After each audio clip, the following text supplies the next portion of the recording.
welcome to Quirky Books with Katie. Today we are going to be doing my first ever wrap-up and TBR video, so this is going to be my March wrap-up and April TBR.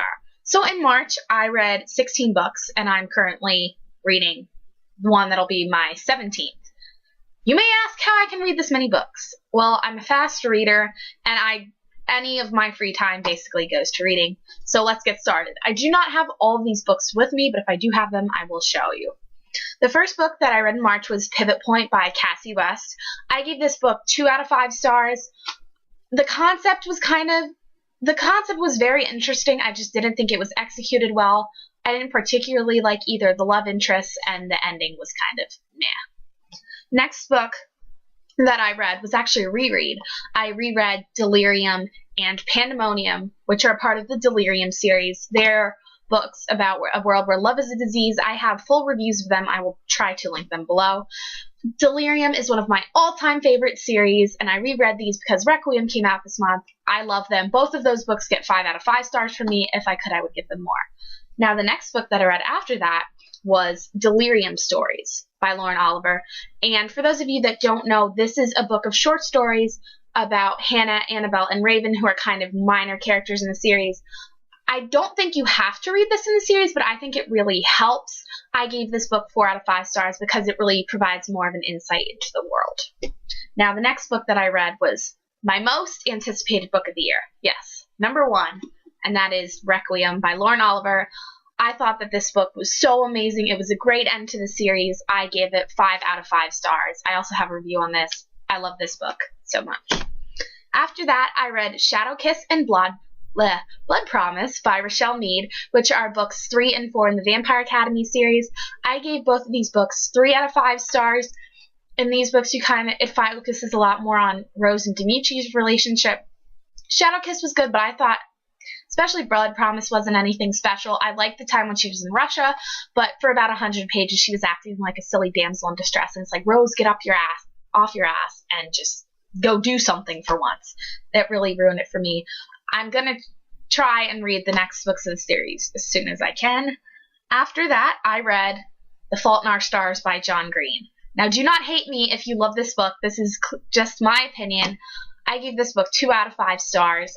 I don't know. I wasn't really that interested, and John Green's writing style kind of just rubbed me the wrong way. And even at the ending, when the bad stuff happens, I just didn't feel myself connected with the book. So yeah, 2 out of 5 stars. Sorry if you guys like it. Yeah, that's your opinion. I just was not that big of a fan. After that, I read The Statistical Probability of Love at First Sight. And I don't have the author. Sorry to the author. I give this book 3 out of 5 stars. It was a cute contemporary. I kind of read this at the beginning of March, and then I put it aside because I was rereading Delirium. It was cute. Love in an airport. It was kind of cheesy, but it was what I needed after Requiem, so whatever. After that, I read Forever by Maggie Stiefvater, which was the last book in the Shiver series, which is about werewolves. I gave this book 2 out of 5 stars. I wasn't really interested in the Shiver series. I didn't really like any of the characters, and I just wanted to see how it would finish. After that, I read My Life Next Door by Huntley Fitzpatrick. I give this book 3 out of 5 stars. It was a cute contemporary about a girl who finds love with a guy next door. It was typical. It was a little cheesy, but it was cute. I would have probably given it a 4 out of 5 stars, but I thought the ending kind of left a lot of unresolved stuff. After that, I read Clockwork Angel, or these were actually rereads, and Clockwork Prince, both by Cassandra Clare. These are books 1 and 2 in her Infernal Devices series. I give both of these books 4 out of 5 stars. They are so good. Actually, I think I give Clockwork Prince 5 out of 5 stars. They are so amazing. It's kind of like a prequel to the Mortal Instruments series, and her writing is even better, and the characters are better in the series. So if you've read Mortal Instruments, you must go pick that up. Now, after that, for the first time, I actually don't have this book with me because I'm lending it out to a friend right now. I read Clockwork Princess, which is the final book in the Infernal Devices series. Oh my god. The book was just so amazing. So many feels. It is the best book in the series and one of Cassandra Clare's best books yet, besides City of Glass. So amazing. I loved it. And I can't wait to see what's going to happen in City of Heavenly Fire. After that, I did another reread which was The Host by Stephenie Meyer. I reread this because I wanted to go see the movie. I gave this book 4 out of 5 stars. Do not judge this because of Twilight. Stephenie Meyer is actually really good in this book. This is a good sci-fi book, even for me as someone that does not like sci-fi. 4 out of 5 stars. After that, I read On Jellicoe Road by Melinda Marcheta. This is actually an Australian book. It had a lot of hype behind it, and I went into it kind of iffy, and I didn't really like it. I just couldn't connect to the book, and I gave it 2 out of 5 stars. I just didn't really like this one.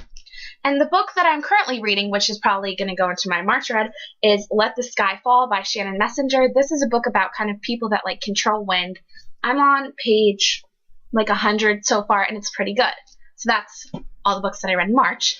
And now for my April TBR. I kind of don't like to put too many books on my TBR list because I kind of shuffle around, or I'll pick up a book and I'll say, oh, no, never mind, I won't really want to read that. So here's a couple that I am going to try and read. And if you want to have me to do reviews on any of the books in my TBR pile or in my March wrap-up, just let me know. First book that I want to read in April is Perfect Scoundrels by Ali Carter. This is the 3rd book in the High Society series. I don't really like the series that much. It's about like spies. I really liked her other series, Gallagher Girls, better. I just want to see what's going to happen in this series. Next book I want to read is The Archive by Victoria Schwab. I think this is kind of a sci-fi-ish book. A lot of booktubers have been talking about it, so I decided to read it. Sorry about the glare, by the way. These are library books. And the next book that I'm going to try and read is The Summer I Turned Pretty by Jenny Han. This is described as being a good like summer contemporary book, and since especially it's spring and it's been acting like winter, I needed something to cheer me up and remind me that yes, summer is coming soon. The next book that I'm going to try and read is Hush Hush by Becca Fitzpatrick. Tons of people have said they really love this series, so yeah. Most of the books that I read, I either find out from Goodreads or other people tell me to read it, and I don't really pick up a book that's like too obscure and not a lot of good reviews. I do it on occasion, but usually those don't end up being good anyway. So another book that I'm going to try and read, sorry, all my books are on the floor, is Wither by Lauren DeStefano. This is the first book in the Chemical Garden series. It's also supposed to be good. I don't know, it doesn't look that interesting, but a lot of other people like it, so might as well. The other 2 books that I don't have with me that I'm going to try and read in April, the first is Dark Triumph by Robin LaFevers. This is the sequel to Grave Mercy, and it's the 2nd book in the My Fair Assassin trilogy. Oh my god, Grave Mercy was such a great book. I gave it 5 out of 5 stars, and I'm so excited for this. This actually comes out tomorrow. So that's probably going to be the first book I read this week, even though I have tons of library books to read. Whatever. And the next book I'm going to read is Unravel Me by Tahereh Mafi. This is the sequel to Shatter Me, and so many people have said this is good. One of my fellow booktubers also said it was one of the best books she's ever read, so I'm really stoked to read that. So like I said before, if you want to see me do reviews on any of the books that I've talked about, just let me know. Or are any of these books any good? I want to hear from you guys. So thank you for watching, and be sure to subscribe if you want to hear more of my thoughts on other books. So thank you for watching it, and I will talk to you guys later.